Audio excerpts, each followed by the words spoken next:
আসসালামু আলাইকুম এভরিওয়ান, ওয়াসিফস মম কিচেন পক্ষ থেকে জানাচ্ছি সকলকে স্বাগত। আজকে আপনাদের সামনে উপস্থিত হয়ে গেলাম ভীষণ মজার বাদাম ভর্তার রেসিপি নিয়ে।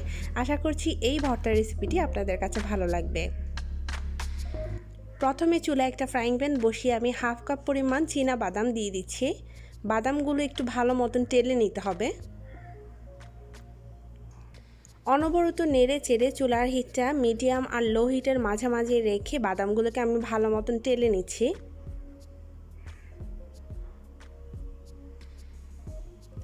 বাদামটা যখন খুব ভালো মতন টালা হয়ে যাবে তখন দেখতে পাবেন যে এর কালারটা চেঞ্জ হয়ে এসেছে এবং খুব সুন্দর সুগন্ধ বের হচ্ছে। বাদামটা টালা হয়ে গিয়েছে, এখন আমি বাদামটা একটা বাটিতে তুলে নিচ্ছি। আমি একটা বাটিতে তুলে নিয়ে নিলাম। এবার একই ফ্রাইং প্যানে আমি দিয়ে দিচ্ছি সরিষার তেল 1 টেবিল চামচ পরিমাণ। তেলটা একটু গরম হয়ে এলে এখানে দিয়ে দিচ্ছি শুকনো মরিচ 6টি। মরিচের পরিমাণটা আপনারা আপনাদের পছন্দ মতো দিবেন, যে যেমনটা ঝাল খেতে পছন্দ করেন। মরিচগুলো একটু ভালো মতন টেলে নিচ্ছি।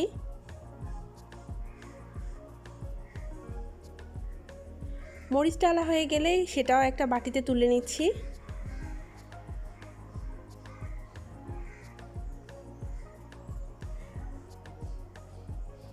এবার একই তেলের মধ্যে আমি দিয়ে দিচ্ছি এখানে পেঁয়াজ বড় সাইজের একটি কুচি করে নিয়েছি, কাঁচামরিচ 2টি কুচি করে নিয়েছি। কাঁচামরিচ শুকনো মরিচ দুটো যদি একসাথে আপনার ভর্তার মধ্যে ইউজ করা হয় তাহলে কিন্তু ভর্তার স্বাদ অনেক বেড়ে যায়। পেঁয়াজটা একটু নরম হওয়ার জন্য হালকা একটু লবণ আমি দিয়ে দিয়েছি, এতে করে পেঁয়াজটা হালকা নরম হয়ে আসবে। পেঁয়াজটা লাল করে ভাজবো না, হালকা একটু নরম হয়ে এলে এটা নামিয়ে নিচ্ছি। মোটামুটি পেঁয়াজ কাঁচামরিচ ভাজা হয়ে গিয়েছে, এখন এগুলো নামিয়ে একটা বাটিতে আমি তুলে নিচ্ছি।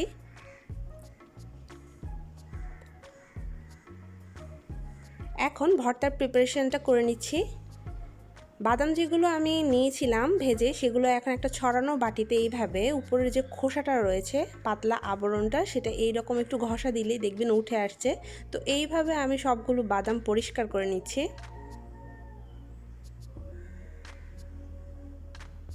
সবগুলো বাদাম খুব ভালো মতন পরিষ্কার করা হয়ে গিয়েছে। এখন এগুলো আমি ব্লেন্ডারে ব্লেন্ড করে নিব, আপনারা চাইলে শিলনোড়ায়ও বেটে নিতে পারেন। আমি এই রকম ব্লেড আলা 2 ব্লেড যুক্ত ব্লেন্ডার ইউজ করছি এটা ব্লেন্ড করবার জন্য, এতে করে খুব ভালো ব্লেন্ড হবে। এখন এগুলোকে ব্লেন্ড করে নিচ্ছি। এইবার ভর্তাটা বানিয়ে নিচ্ছি, তার জন্য এখানে সামান্য পরিমাণ লবণ দিয়ে দিলাম। লবণের সাথে শুকনো মরিচটা খুব ভালো মতন মিহি করে নিচ্ছি। লবণটা যেহেতু প্রথমে একবার ইউজ করা হয়েছে তাই সেই ক্ষেত্রে একটু বুঝে দেবেন। শুকনো মরিচটা খুব ভালো মতন গুঁড়ো করে নিয়েছি। এখন কাঁচা মরিচ পেঁয়াজের সাথে শুকনো মরিচটাকে খুব ভালো মতন মিশিয়ে নিচ্ছি।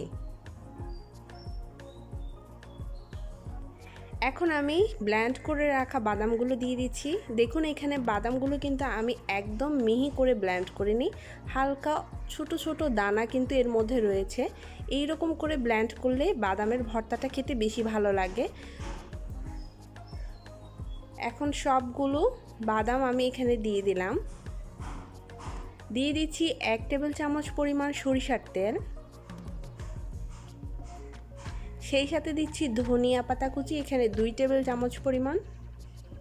ধনিয়া পাতার কারণে কিন্তু এই বাদাম ভর্তা থেকে খুব সুন্দর গ্রান আসবে, সেই সাথে খেতেও খুব ভালো লাগবে।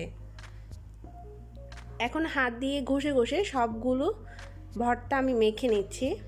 ভর্তা মাখানো হয়ে গিয়েছে, এখন এই ভর্তাটাকে আমি একটু সাজিয়ে নিচ্ছি।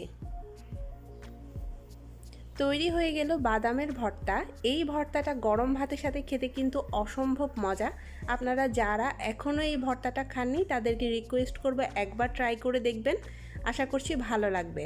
সবাই ভালো থাকবেন, সুস্থ থাকবেন। আগামীতে অন্য কোনো রেসিপি দেখার আমন্ত্রণ জানিয়ে আল্লাহ হাফেজ।